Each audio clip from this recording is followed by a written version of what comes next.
Hello, everybody. My name is Greg Staley, and I am the author of Look Big, Act Big, Be Big. This is a powerful philosophy that, if you follow it, is going to help you find the obstacles in your personal or business life. It's going to allow you to identify those obstacles and find ways to overcome those obstacles. My book gives some very simple, easy ideas and ways to observe some of the obstacles you have and then ways around them. So, I've been doing a number of different episodes. In today's episode, I was really struggling with. I was trying to figure out what can I talk about that's going to be relevant to people. And I think one of the things I tapped into is the fact that in businesses, quite often when you talk to a business owner, they look at their business like it's their own little world. So when it's their own little world, sometimes they don't pay attention to what's going on outside of their world. So recently, I've been consulting a company and I'm helping some of their new salespeople learn to sell. One of my previous episodes was on the sales process. And now what I want to do is I want to talk about the people we're selling to. So as we go into these different types of businesses, what I find over and over again is, again, these people tend to see their business like, first of all, they're the king of their business or queen of their business. They know everything about their business, and their business is highly successful because of what they put into their business today. And while that is probably quite true in a lot of cases, there's also a statement that I learned a long time ago. And it goes like this: if you always do what you've always done, you'll always get what you've always got. And the problem that a lot of people have is what made them successful in the beginning and started an upward path and growth towards their business quite often levels out. It all quite often can even decline.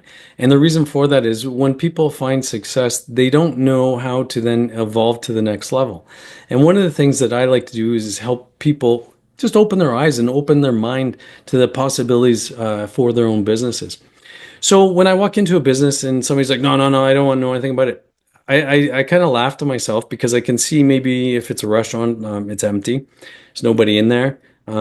Staff are just standing around. Nobody's smiling. Nobody's happy. As a customer, why would I actually want to go there? But that owner won't see any of those faults. What the owner sees is my business is slow and I can't do anything to change my business until it improves. The reality is a lot of businesses will not improve until you make changes that are important to your business. So one of the first things I would recommend is you always listen to people that come in to talk to you. It doesn't mean you have to buy anything, but you're educating yourself. And here's a very good example from many, many years ago when I was a young sales guy and I worked for a company and we sold air fresheners. And we had the number one air freshener in the entire market. So I go into this retail store and I want to present my air fresheners to the owner of this store.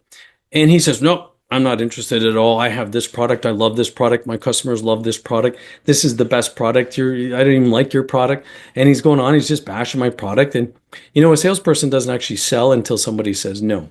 So that's a very important lesson I also learned in sales. So I sat back and I let him hit me with all his negatives about my brand and my goals for his store. And when he was done, I simply said to him, I go, did you notice in your section you have three items that are out of stock? So there's empty spaces on the shelf. And empty spaces in a retail shelf is really bad because that means you're losing profits. That means people like those products, but if they're not on the shelf, you can't continue to sell. So I said to him, you know why those products are empty? And he says, well, I just haven't ordered them. I go, no. The problem is you probably have ordered them, but they were short stocked. They were short shipped. And the reason why they're short shipped is the manufacturing company that owns that brand has discontinued that brand. And that means that over time, you're going to go from 3 empty spots to 4 to 5 to 6. And in the end, you're only going to be able to order the slowest moving items that are still available because all the fast moving good items have already sold out.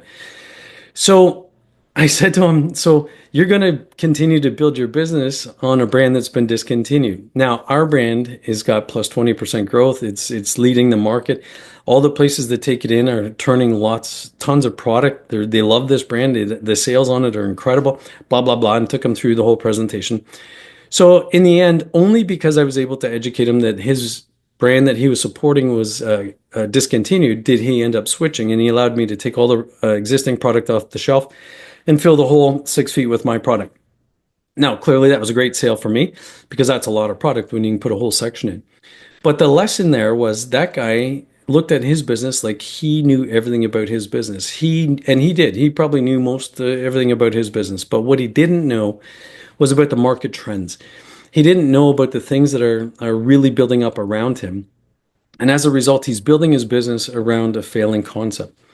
So now, if we take that forward, as I'm going in with some of these new reps to train them on how to sell, what I find is some places are just like, no, no, no, I'm not interested. I don't even want to know about it.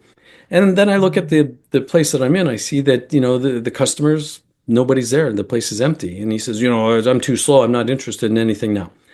Well, the reason why he's slow is a number of potential reasons. Maybe he takes too long to serve food. Maybe his food is not fresh enough. His staff was just all standing around and they looked just not happy people at all. So even the atmosphere wasn't an enjoyable atmosphere. And I can tell you, I go to some place and I'm like, I'm coming back here for dinner myself. And then I go to places like this and I'm like, no wonder he's dying. I wouldn't even want to eat here. So one of the things I would recommend to any business is when people come in to talk to you, take the meeting and listen because you have nothing to lose. It's education. And at the end of the quick chat, and you can say, listen, I got 5 minutes. Tell me what you got to tell me, and then we'll go from there. But listen to what people are saying, because if you do listen, you might find that there's things you can do for your business that are going to help you overcome some of the blocks that are preventing your further growth. Another great example is in a restaurant. It used to be in most restaurants, you'd go and they'd write down your order on a notepad.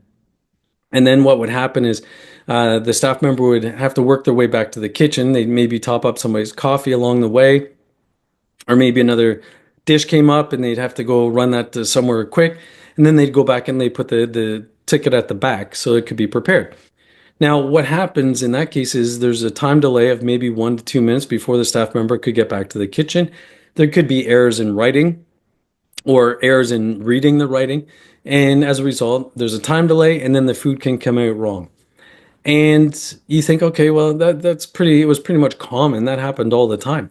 But then along comes this technology where there's now iPads, and now the whole menu is put into the iPad. So when you place, I went to one on the weekend, and they said, okay, you want your eggs? How do you want your eggs? Over medium? They hit the medium button. How do you want your bacon? I said, crispy. They hit the button crispy.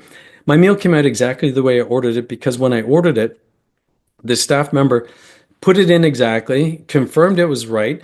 And then once they said, okay, they hit the go button. Now that order goes directly back to the kitchen.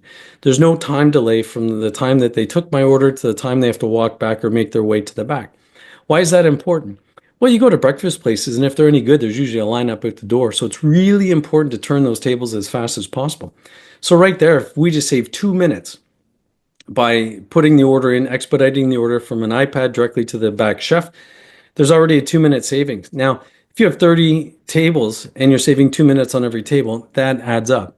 It basically means you've created efficiency, so you're going to turn those tables over faster. So you can get, instead of people being in your restaurant for an hour and 15 minutes, maybe now they're in there for an hour and 10 minutes. But that allows you to then turn those tables just a little bit quicker, which means it added revenue.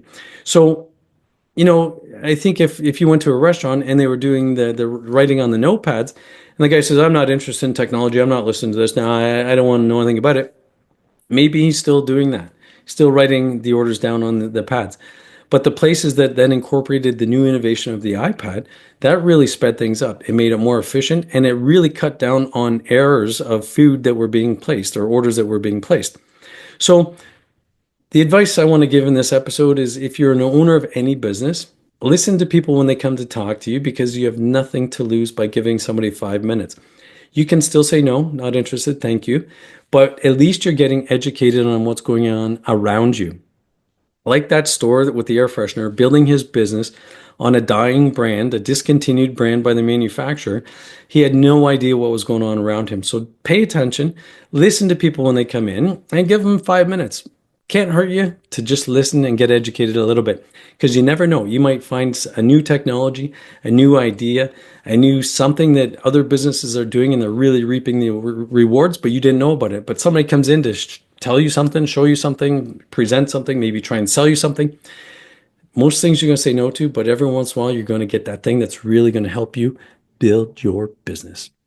Have a great day. My name's Greg Staley, author of Look Big, Act Big, Be Big, available on Amazon. Have a great day.